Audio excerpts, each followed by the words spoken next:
I got pregnant with my fiancé's brother 2 months before the wedding. He left the country. Years later, I showed up begging for help, and his cold refusal broke me in ways I'll never heal from. I need to tell someone this story before I lose the right to tell it at all. My name is Mia Hart, I'm 29, and until 2 months ago, I thought I had my life figured out. I manage a small indie bookshop in Naperville during the day and do freelance copywriting at night. Not glamorous, but it paid the bills and left me time to plan my wedding to Declan Shaw. Declan was everything I thought I wanted. Regional sales director at a renewable energy firm, stable, successful, the kind of guy who remembers anniversaries and brings flowers every Friday. We'd been together 4 years, engaged for 1, with our wedding set for 8 weeks from now. October wedding, autumn colors, the whole Pinterest perfect dream I'd been planning since I was 12. His family loved me. Or at least, they were good at pretending. His parents, old money from the North Shore, treated me like the daughter they never had. And then there was Elliot. Elliot Shaw, 28, Declan's younger brother. Where Declan was steady and predictable, Elliot was chaos in an expensive suit. He owned 3 boutique hotels and was always launching some new restaurant concept. The kind of guy who ordered bottles of wine that cost more than my car payment and somehow made you feel grateful he was sharing it with you. 2 months ago, the Shaw family had their annual summer party at their Lake Forest estate. Declan had to leave early, emergency conference call with Hong Kong or Singapore or somewhere that required him to be on his laptop at 3 a.m. I stayed. That was my first mistake. Elliot kept refilling my wine glass. We were talking about the wedding, about how Declan was the lucky one, about how I was too interesting for his brother's suburban dreams. The next morning, I woke up in one of the guest rooms with a splitting headache and gaps in my memory that I've been trying to fill ever since. Elliot was gone. Not just from the house, gone from the country. His assistant called it a sudden expansion opportunity in Dubai. He'd been planning it for months, apparently. The timing was just coincidental. 3 weeks later, I found out I was pregnant. The math was undeniable. Declan and I had been trying for over a year with no success. He'd even started talking about fertility specialists. But that one night, that one horrible mistake, and suddenly there were 2 pink lines staring back at me from a gas station bathroom test. I told myself I could handle it. I'd pass the baby off as Declan's, we'd move up the wedding, and no one would ever have to know. Women had been keeping worse secrets for centuries. I practiced my surprised face in the mirror. Practiced how I'd tell Declan we'd finally gotten our miracle. But here's what I didn't know. Elliot had left me something before he disappeared. $50,000, sitting in an account with my name on it. For expenses, the note said. I found out about it the same day I was planning to tell Declan about the pregnancy. I stared at that bank statement for an hour. Why would he leave me money? Guilt? Insurance? A payoff? The implications made me sick. If anyone found out about this account, it would look like I'd been having an affair. Like I'd been paid for my silence. Or worse, paid for something else entirely. I decided to pretend the account didn't exist. Didn't touch a penny. Didn't tell anyone. Just kept going to work, kept planning the wedding, kept smiling when Declan's mother showed me mother of the groom dresses. Yesterday, Declan came home early from work. He had that look, the one he gets when he's closed a major deal. Confident. Certain. He poured himself a scotch and didn't offer me any, which should have been my first warning. We should move up the wedding, he said, not looking at me. Next week. Vegas, maybe. Just the 2 of us. My heart stopped. Why the rush? He turned then, and the look in his eyes made my blood run cold. It wasn't love. It wasn't excitement. It was something else entirely. Don't you think we've waited long enough? He said. I mean, considering your condition and all. The glass in my hand started shaking. He knew. Somehow, he knew about the pregnancy. But the way he was smiling told me that wasn't all he knew. I set the glass down carefully, trying to buy myself time. What condition? Declan's smile widened. He pulled out his phone, swiped a few times, then turned it toward me. There it was, a screenshot of the bank account. $50,000. My name. Elliot's routing number on the transfer. Funny thing about my brother, he said, settling into his leather chair like he was about to watch his favorite show. He always needs to brag. Even when he's running away. My mouth went dry. Declan, I can explain. No need. He took a sip of scotch. Elliot explained everything before he left. The party. The wine. The guest room. How you came onto him. How he felt guilty afterward, tried to do the right thing with the money. That's not what happened. The words exploded out of me. I was drunk, I barely remember. Right. The classic defense. He scrolled through his phone again. But see, Elliot sent me something else. Timestamped texts you sent him the next morning. He showed me the screen. My number. Messages I never sent. Last night was incredible. When can we do it again? Declan doesn't have to know. I never, those aren't real. Your number, though. And funny how you never mentioned that night to me. Not once in 2 months. He stood up, walked to the window. I wanted to see how long you'd keep lying. Wanted to see if you'd try to pass off his kid as mine. It could be yours, I whispered. He laughed. Actually laughed. We haven't slept together in 3 months, Mia. You've been too stressed with wedding planning, remember? I tried to remember, tried to think, but he was right. We'd been in a dry spell. I'd been so focused on work, on the wedding, on everything except. I've already told my parents, he continued. Told them I'm concerned about your mental state. The obsessive wedding planning, the secretive behavior, now this pregnancy you're hiding. They agree you need help. You told your parents? My voice cracked. And your boss? Camilla's an old family friend, you know. She's worried about you too. Thinks maybe you should take some time off. Camilla? The bookshop owner. She'd been acting strange all week, watching me when she thought I wasn't looking. Oh, and those 3 freelance clients who canceled this month? Weird coincidence, right? He turned back to me, eyes cold. Turner Industries, the Brewster Foundation, and that startup, what was it called? Oh right, Nexus Tech. Funny how they all suddenly decided to go in a different direction. I felt the walls closing in. Those clients were 60% of my income. You can't do this, I said. This is insane. Is it? You cheated on me with my brother. You took money from him. You're pregnant with his child and were planning to lie about it. He counted each point on his fingers. Any judge would say I'm being remarkably reasonable just asking for space. Judge? He pulled out an envelope from his jacket. Restraining order. Temporary, for now. You need to be out by tomorrow morning. This is my apartment too. Check the lease. It's in my name.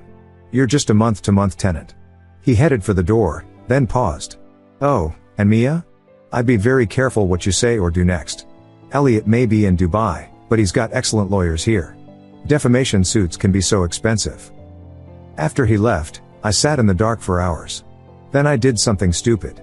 I called my friend Gina who works at Chase, asked her to pull Elliot's transaction history. What she found made my blood boil. 3 other women. 3 other transfers. All roughly the same amount. All in different cities where he'd opened hotels. All within 2 years of each other. I wasn't special. I was part of a pattern. I started documenting everything. The transfers. The dates. The women's names. I even found an old iPad of Elliot's hidden in the closet, still logged into his cloud. The recordings on it made me sick. Him and his friends, laughing about his conquests. His brother's women were apparently his specialty. By dawn, I had everything. Enough to bury him. Enough to show everyone exactly what kind of man Elliot Shaw really was. I was packing the evidence into manila envelopes when my phone buzzed. A text from an unknown number. Stop digging or the recordings from the guest room go public. Attached was a video file. My finger hovered over it, shaking. I opened the video. 30 seconds was all I could watch before slamming my phone face down on the counter. The angle was from above, a hidden camera in the guest room. The quality was clear enough to see faces. Clear enough to be devastating. My hands wouldn't stop trembling as I googled Illinois recording laws. 2-party consent state. Recording someone without their knowledge in a private space, that was a felony. But who would I report? Elliot was in Dubai. The house belonged to his parents. And I was the one on that video. I made my decision in that bathroom, staring at myself in the mirror. They wanted me to roll over. To disappear quietly. To let them control the narrative. Not happening. I spent the next 6 hours creating packages. Everything I'd found about Elliot's pattern, the recordings from his iPad, the financial transfers. I made 12 copies. One for each of Elliot's investors in his Dubai venture, found their names on LinkedIn. One for Declan's company HR. One for their parents. The rest for key people in their social circle, the country club president, their father's business partner, the society reporter who covered all their charity galas. The iPad recordings were damning. Elliot laughing about collecting the full set with his friend. Rating women like wine vintages. The worst one was from 6 months ago. Declan's too boring to notice anyway. Mia's been eyeing me since day one. That was a lie. But lies don't matter when you're building a narrative. I used the courier service, scheduled delivery for Monday morning when everyone would be at work, checking emails, ready to gossip. Then I drove to Gina's apartment with my suitcases and what was left of my dignity. You sure about this? She asked, reading through one of the packages. They destroyed my life over one drunk mistake. He's done this to multiple women. Yeah, but Mia. These recordings. You didn't have permission to access that iPad. And recording someone without consent in Illinois. I'm not recording anyone. These are Elliot's recordings. That you obtained illegally from a device that wasn't yours. I didn't care. The packages were already sent. Monday came like a hurricane. First call was at 7:43 a.m. Camilla, screaming about the package that arrived at the bookshop addressed to her. How dare I involve her business in my domestic drama? I was fired, effective immediately. Don't even think about asking for a reference. 8:15 a.m., Declan's company. Not HR calling to thank me for exposing a silent partner's misconduct. Their legal department, informing me I'd committed corporate espionage by sending confidential information about their stakeholders. 9 a.m., a call from a number I recognized. Elliot's lawyer. Ms. Hart, you've made a serious mistake. The recordings you've distributed were obtained through criminal trespass of digital property. The iPad was reported stolen months ago. We have the police report. That's a lie. Additionally, your harassment of Mr. Shaw's business associates constitutes tortious interference. The Dubai Investment Group is considering pulling out of a $20 million deal because of your packages. By noon, I had 17 missed calls. Not supporters. Not people saying they believed me. Everyone wanted to know why I was having a breakdown and attacking the Shaw family. The narrative had already been set. Declan had spent weeks laying groundwork, telling everyone I was unstable. Now I'd just proven him right. 4 p.m., I was sitting in Gina's kitchen when the police knocked. 2 officers, very polite, very professional. They had a warrant for my arrest. Criminal harassment. Cyberstalking. Theft of digital property. Interstate wire fraud for the courier service crossing state lines. This is insane, I told them as they read my rights. I'm exposing a predator. Ma'am, we're just here about the criminal complaints. You'll want to save that for your lawyer. At the station, they took my phone, my fingerprints, my dignity. Bail was set at $25,000. I had exactly $3,000 in savings. Gina couldn't cover the rest, she was already risking her job for pulling those bank records. I sat in holding for 6 hours before a public defender showed up. Young guy, overwhelmed, carrying 12 other cases. They're offering a deal, he said, not even sitting down. Plead to misdemeanor harassment, 2 years probation, no contact order. Otherwise, they're pursuing all charges. You're looking at potential prison time. Prison? For telling the truth? For how you told it. Ms. Hart, I've reviewed the evidence. Those recordings you sent? Each one is a separate count of illegal distribution. That's 48 counts across 12 packages. My phone buzzed on his desk. He glanced at it. There's more, he said, his face going pale. Child Protective Services just opened an investigation. CPS? I gripped the metal table. Why would they? Anonymous tip about a pregnant woman with unstable behavior who was just arrested for stalking. The public defender scrolled through his phone. They're requesting a psychological evaluation before the baby's born. I wanted to scream. I wanted to tell him this was all orchestrated, that the Shaws were pulling every string they could find. But I saw it in his eyes, he'd already written me off as another crazy ex-girlfriend. Gina bailed me out using a bondsman, putting her car up as collateral. The release conditions were brutal: surrender my passport, no contact with anyone named Shaw or their associates, weekly check-ins with pretrial services, and mandatory counseling. The counseling starts tomorrow, the clerk said, handing me a paper. Dr. Patricia Vance. Court appointed. You miss one session, you're back in here. Outside the station, reporters were waiting. Someone had tipped them off. The questions came like bullets. Ms. Hart, did you really stalk your ex-fiancé's brother to Dubai? Are you planning to extort the Shaw family? Is it true you secretly recorded intimate encounters? Gina shoved me into her car, but the damage was done. By evening, I was trending on local Twitter. # Naperville Stalker. Someone had leaked my mugshot. The comments were brutal. The next morning, I showed up for my first counseling session. Dr. Vance's office was in a strip mall between a liquor store and a payday loan place. The waiting room smelled like mildew and broken dreams. "So," Dr. Vance said, reading from a file, "you're here for stalking and harassment related to a romantic obsession." "That's not. Ms. Hart, I'm here to help, but you need to accept responsibility for your actions. The court says you sent threatening packages to multiple individuals." "They weren't threatening. They were evidence." She made a note. Every time I tried to explain, she made another note. By the end, I realized nothing I said mattered. The story had already been written. That afternoon, I went to clean out my apartment. Declan had changed the locks, but legally had to let me get my things. He stood in the doorway, watching me pack, smirking. "The recording from the guest room," I said quietly. "You knew about it?" "There's no recording," he said. "That was just Elliot being dramatic." "But you believed it, didn't you? Guilty conscience?" I stopped packing. "What?"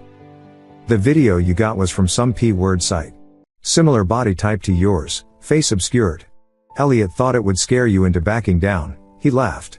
"Instead, you went nuclear on fake evidence." My knees nearly buckled. I'd destroyed my life over a bluff.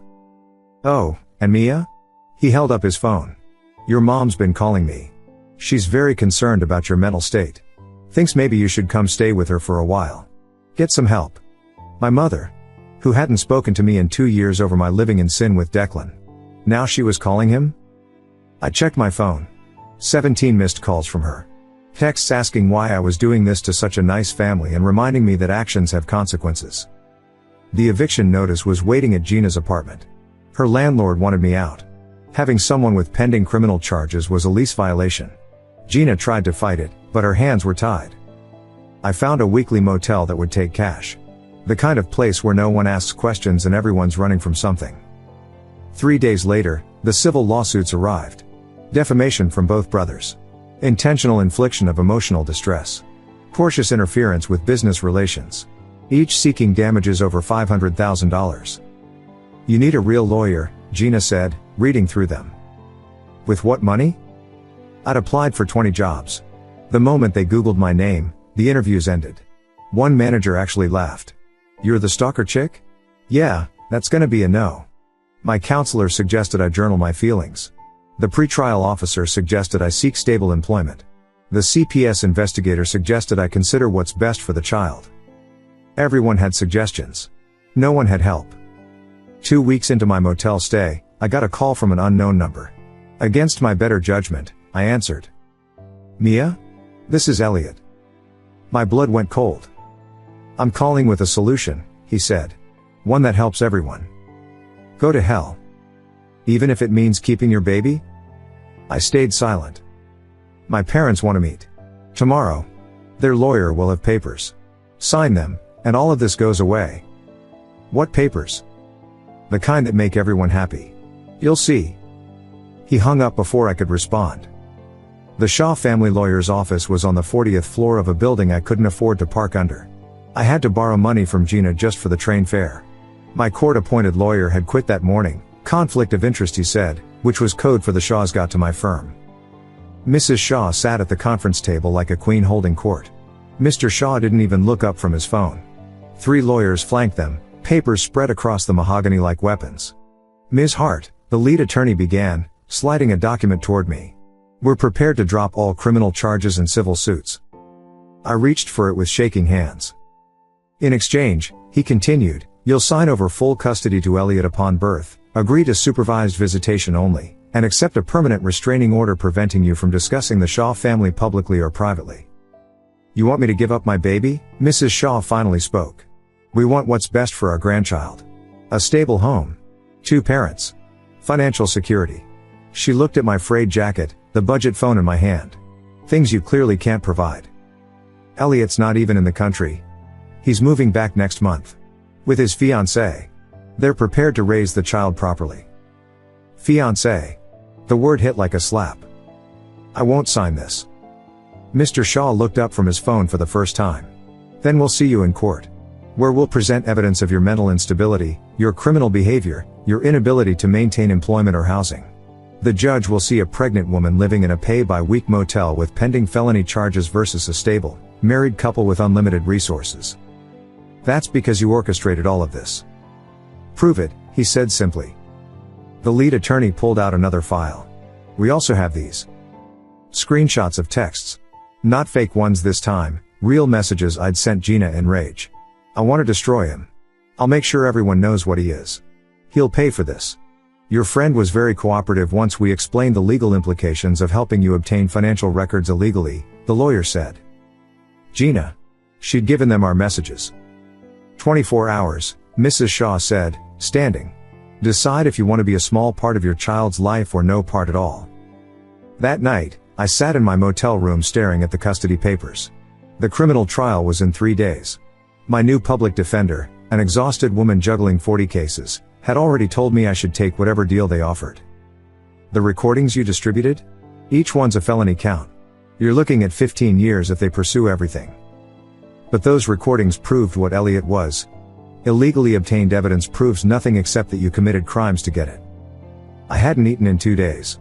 Couldn't keep anything down anyway. The baby kicked, and I wondered if it knew how badly it already failed it. The next morning, local news ran a segment. Disturbed woman's campaign against prominent local family. They interviewed Declan, who sat in our old apartment looking concerned and hurt. They mentioned my arrest record, my history of erratic behavior, completely fabricated, my obsession with the Shaw family. They also interviewed other women. Women who said they dated Elliot Shaw. Women who said he was nothing but a gentleman. I recognized one of them. She'd been on my list of his victims. Now she was defending him on camera. How much did they pay you? I whispered at the screen. My phone rang. The courthouse. Ms. Hart? You missed your pretrial check-in yesterday. I hadn't missed it. I'd been at the Shaw meeting. But the officer wouldn't hear it. You need to report immediately or a warrant will be issued. I rushed downtown, explained the confusion. The officer pulled up my file, frowned. Says here you missed your mandatory counseling too. That's not until Thursday. According to this, it was rescheduled to yesterday. You should have received notice. I never got notice. But it didn't matter. The violation was recorded. At the emergency hearing that afternoon, the prosecutor used my pattern of noncompliance to request bail revocation. The judge gave me one more chance, house arrest with ankle monitoring. But I don't have a house. I'm in a motel. Then you better find one by tomorrow, or you'll be held until trial. Outside the courthouse, a woman approached. Professional suit, kind smile, CPS badge. Ms. Hart? I'm here about your pregnancy. Given your current situation, we need to discuss options. Options? She handed me a brochure. Voluntary relinquishment. You could choose the family. Ensure your baby has the best life possible. The family. Like I didn't know exactly which family she meant. Think about it, she said. Sometimes the most loving thing a mother can do is let go. As she walked away, my phone buzzed. A message from Elliot. Final offer. Sign tomorrow or we take the baby anyway. Your choice, be a footnote in their life or a cautionary tale. Attached was a photo. A nursery. Beautiful, expensive, perfect. Already decorated. Already waiting. The name on the wall made my blood freeze. Baby Shaw. Not even born, and they'd already erased me. I stared at that nursery photo until my eyes burned. They'd already won. The game was over before I even knew we were playing. That night, I did something I swore I'd never do. I called my mother. Mia? Her voice was ice. I heard about your situation. Mom, I need help. Just temporarily. Come home. We'll figure this out. The relief nearly broke me. Until I arrived at her house in Rockford and found Declan's car in the driveway. They were sitting in her living room like old friends. Tea and cookies on the coffee table. Photos of our cancelled wedding spread between them. We're just worried about you, sweetheart, my mother said. Declan explained everything. The drinking. The delusions. The affair you imagined with his brother. Imagined? Declan pulled out medical forms. Your counselor agrees. Delusional disorder with persecution complex. It's all here in her report. Dr. Vance. The court-appointed counselor. She'd been theirs from the start. Sign the papers, Mia, my mother said. Give the baby a chance at a normal life. You're sick. You need help. I looked between them. My mother, who'd chosen their story over mine. Declan, who'd orchestrated every move. The papers on the table, waiting for my surrender. Where do I sign? The relief on their faces was almost worth it. The next morning, I met with the Shaw family lawyers. Different papers this time, full relinquishment of parental rights, effective upon birth. In exchange, all charges dropped, all lawsuits withdrawn, and a stipend of $2,000 a month for 5 years. Hush money disguised as charity. The stipend is conditional on compliance with the NDA, the lawyer explained. One word about this situation, and you owe us everything back plus penalties. I signed every page. What else could I do? Fight them with no money, no home, no support, facing decades in prison? Mrs. Shaw actually smiled. You're doing the right thing. The child will want for nothing. Except its mother. But I didn't say that. The criminal charges vanished within hours. The civil suits withdrawn. My Google results scrubbed clean within a week. The Shaw's PR firm was thorough. To the world, none of it had ever happened. I moved into a studio apartment in Rockford. Got a job at a gas station, night shifts, where no one would recognize me. Deleted social media. Became a ghost. The baby came 2 weeks early. The hospital had already been instructed. I was allowed to hold him for 10 minutes before the social worker arrived with the Shaws. Elliot didn't even come. Just his parents and their lawyer, ready with more papers. The birth certificate would list Elliot as father, his new wife as mother. I was literally erased from my son's origin story. We'll send photos, Mrs. Shaw said, holding my son. Through the lawyer. As agreed. I nodded, unable to speak. The supervised visits they'd promised? Those ended after the third one. I seemed unstable. I upset the child. Their lawyer sent a letter suggesting I focus on healing instead of disrupting the baby's routine. 6 months later, I was restocking cigarettes at 3 a.m. when a woman came in. Expensive coat, nervous energy. She bought a pregnancy test and broke down crying at the counter. I'm sorry, she said. It's just my boyfriend's family. They're powerful. If they find out. I looked at her, really looked. Young. Scared. Familiar. What's his name? I asked. She hesitated. Elliot Shaw. My chest tightened.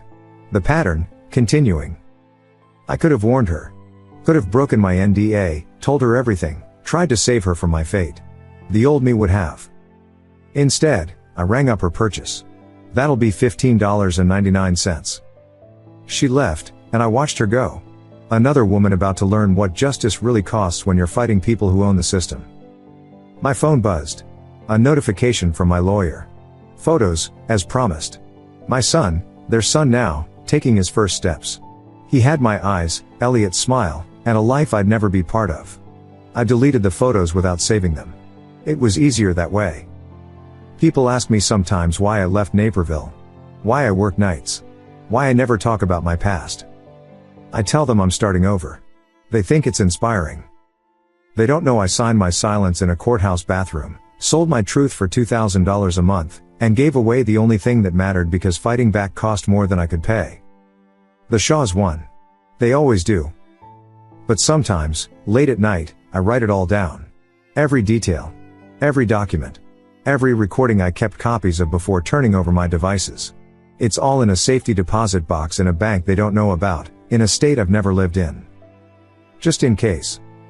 Because patterns have a way of repeating. And somewhere out there, another woman is about to meet Elliot Shaw at a family party. She'll think he's charming. She'll drink the wine he pours. She'll wake up confused. When that happens, and it will, she'll fight back like I did. She'll lose like I did. But maybe, just maybe, she'll be smarter about it. The NDA expires in 4.5 years. The statute of limitations on some crimes is 7. I can be patient. I learned that from them. Thank you so much for watching until the end. If you really like our videos, please don't forget to like, share, and subscribe. Have a great day.